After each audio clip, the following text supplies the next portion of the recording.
Sleepstory welcomes you, dear listener. As evening's gentle shadows embrace the world, let's take a moment to find perfect comfort. Allow your body to settle deeply into your resting place. Take a slow, calming breath.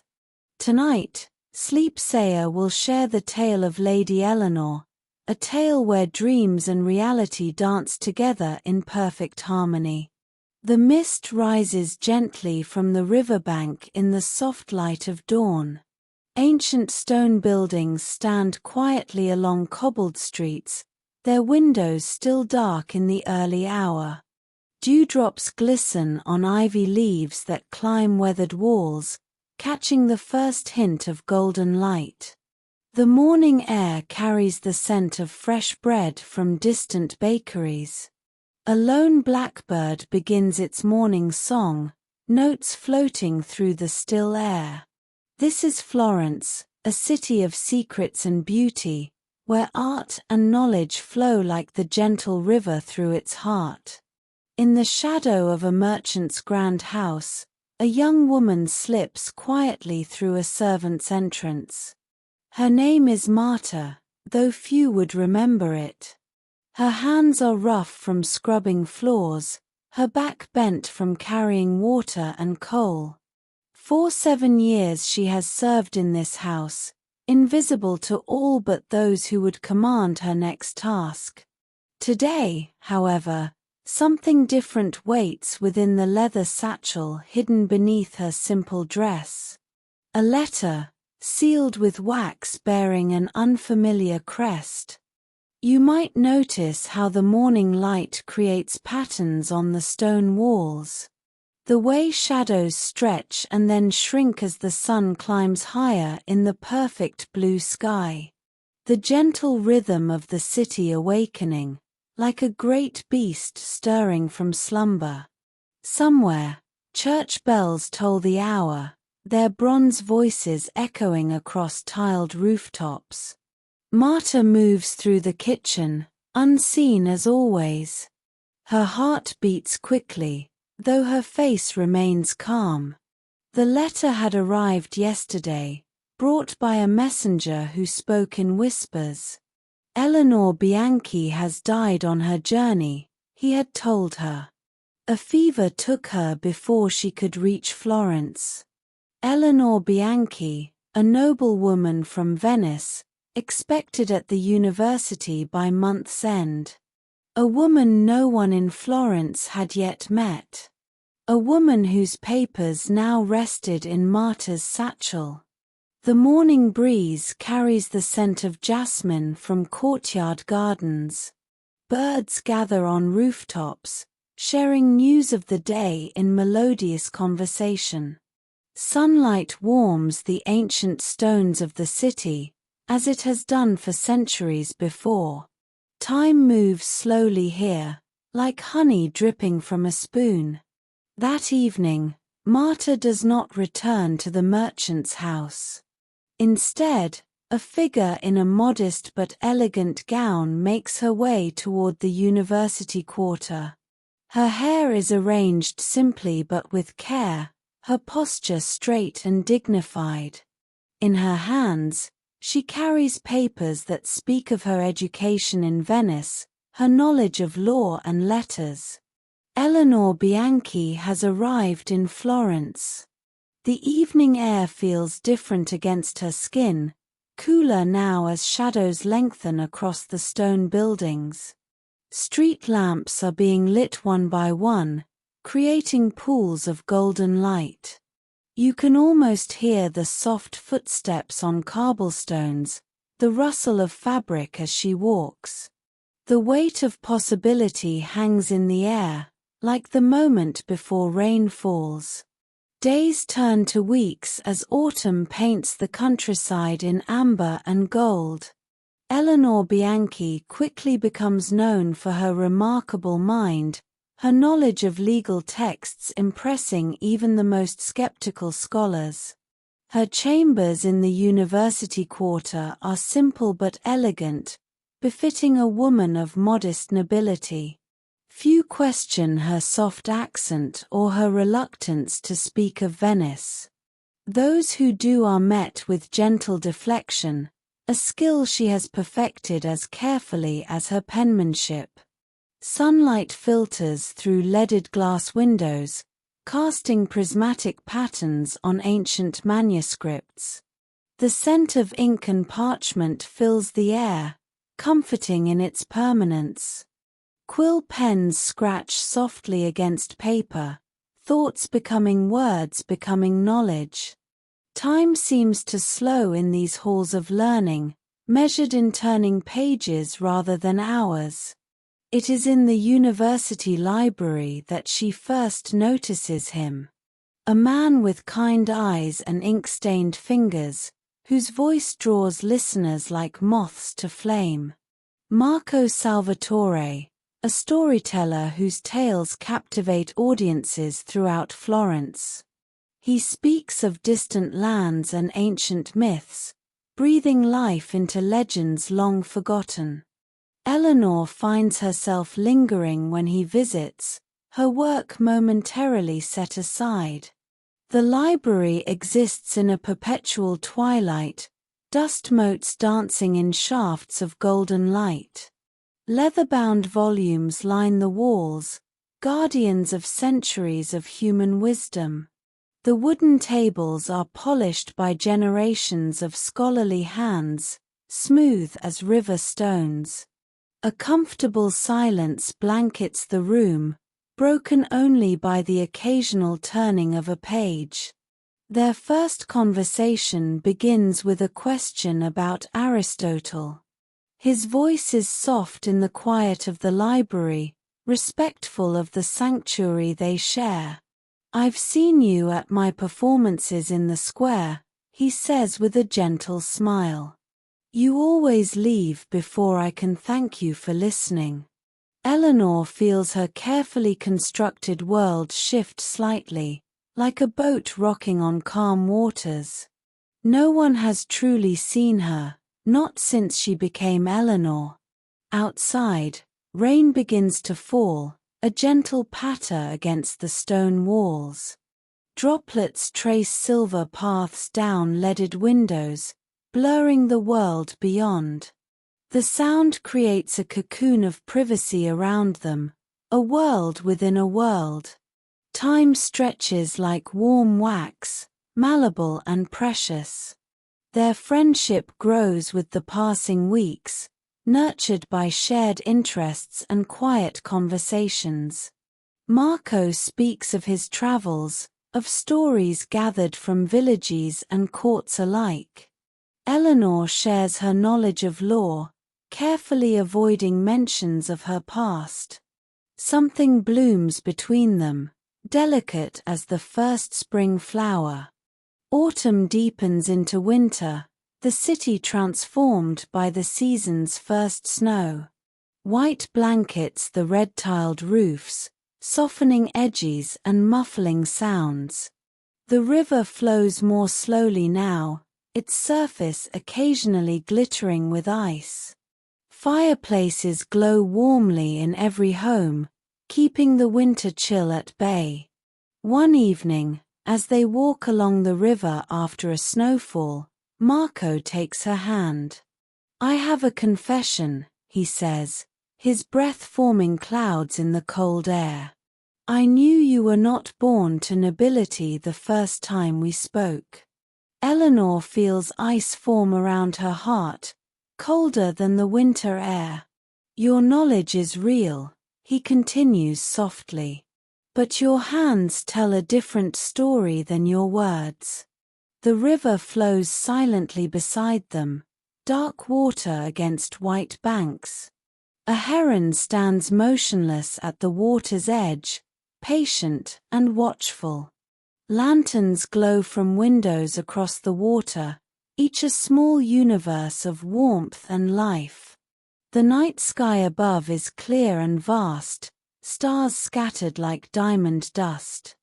"I was once a servant," Marco tells her, his voice gentle as falling snow. "Before I found my voice as a storyteller." He lifts her hand, tracing the faint calluses that years of finer living have not erased. Your secret is safe with me, Eleanor, or whatever your true name might be. Tears form in her eyes, freezing on her lashes in the winter air.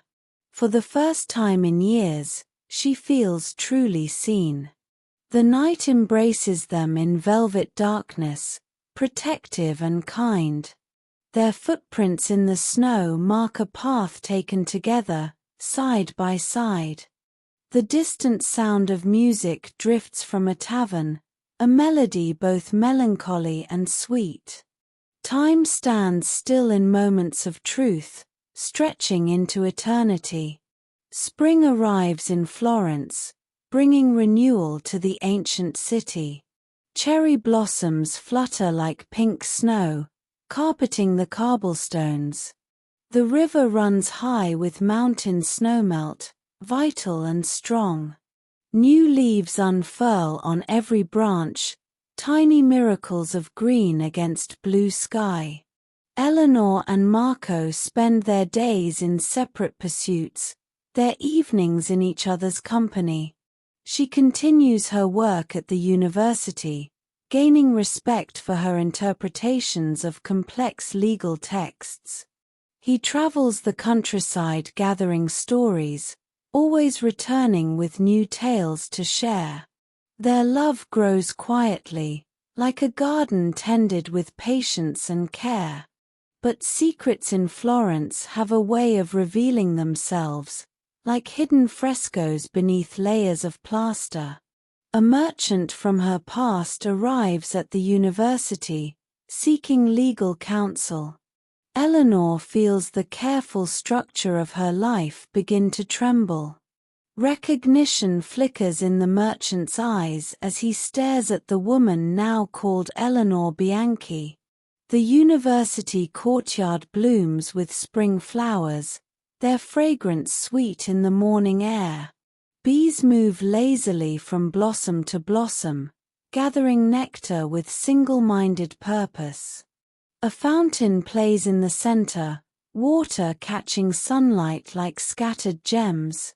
Shadows shift as clouds pass overhead, nature's gentle reminder of life's impermanence.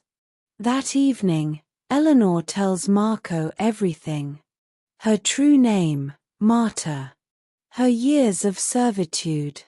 The letter that changed her fate. She speaks of her fear of discovery, of being forced back into a life of invisibility. I did not choose to be born a servant, she whispers. But I did choose to become someone who could make a difference in this world. The evening light turns golden as the sun begins its descent. Swallows dive and swoop above the city rooftops, black silhouettes against an amber sky. A distant church bell marks the hour, its sound rolling across the city like gentle thunder. The world continues its eternal rhythm, indifferent to human concerns. Marco listens without judgment, his storyteller's heart understanding the power of transformation. We are all more than the circumstances of our birth, he says finally. You have earned your place through knowledge and dedication. He takes her hands in his, acceptance in every gentle touch. But Florence may not be safe for you now. The merchant has connections throughout the city. Night falls softly over the ancient city, stars appearing one by one. Oil lamps cast warm halos of light from windows and doorways.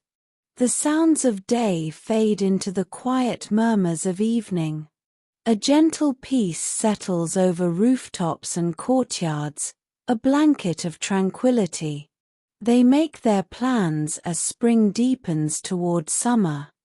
Marco has been invited to Siena to become the court storyteller, a position of honor and security. Eleanor will join him, bringing her legal knowledge to a city where she is unknown. Together, They gather what matters most: books, manuscripts, and the truth they share. Morning mist rises from the valleys surrounding Florence. The countryside stretches toward the horizon, a patchwork of greens and golds. Vineyards climb gentle slopes, their neat rows like stitches in a vast tapestry. The road ahead winds through this peaceful landscape, inviting new journeys. On their final morning in Florence, a messenger arrives at Eleanor's door. The University Council wishes to speak with her before her departure. Fear grips her heart as she makes her way to the Grand Hall, certain that discovery awaits. Marco walks beside her, a silent promise of support whatever may come. The council chamber lies in half-shadow, light filtering through high windows. Dust motes dance in sunbeams, rising and falling in endless patterns. The wooden seats of the council members creak softly as they shift in anticipation. Time seems to slow as Eleanor stands before them, head held high despite her fear. The head of the council rises, his expression unreadable in the shadowed room. "Eleanor Bianchi," he begins, his voice echoing slightly in the chamber. "Or perhaps I should say, Marta." A murmur ripples through the gathered scholars, like wind through summer leaves. Eleanor feels Marco's hand find hers, a small comfort in this moment of truth. "We have learned of your deception," the council head continues. "A serious matter indeed." Eleanor stands straight, dignity her only shield now. "However, we have also reviewed your contributions to this university. Your interpretations of Justinian's code have been remarkable." Confusion replaces fear as Eleanor tries to understand what is happening. Sunlight shifts as clouds pass overhead, changing patterns on the ancient floor. The scent of beeswax and parchment fills the air, familiar and comforting. A bird sings somewhere beyond the walls, its melody a reminder of the world's beauty. The moment stretches between heartbeats, between breaths.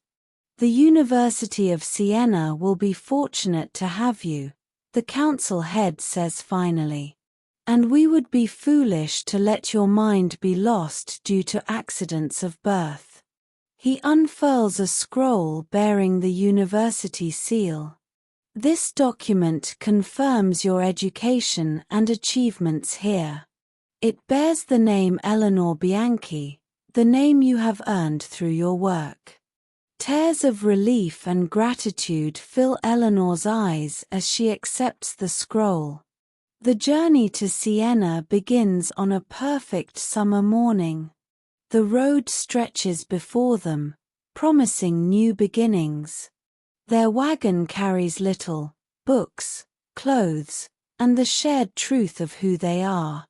Eleanor and Marco travel as equals, their pasts acknowledged but not defining them. Golden sunlight bathes the Tuscan hills in warm radiance. Cypress trees stand like silent sentinels against the perfect blue sky. The scent of wild herbs rises from the roadside, sweet and earthy. Birds call to one another from olive groves, their songs a celebration of the day. In Siena, they build a new life together. Marco becomes beloved for his stories, which now include subtle tales of transformation and rebirth. Eleanor's legal mind finds appreciation in the courts, her insights respected and sought after. They create a home filled with books and conversation, with truth and acceptance. Their story continues beyond what words can capture. A tale of courage to become one's true self. of love that sees beyond circumstance to the heart within, of finding home not in a place, but in understanding and acceptance. As our story draws to a close, moonlight bathes the world in silver dreams. The ancient walls of Siena stand peaceful under star-filled skies. Each breath brings deeper peace. Let these gentle moments carry you into your own dreams. Sleep Sayer bids you good night.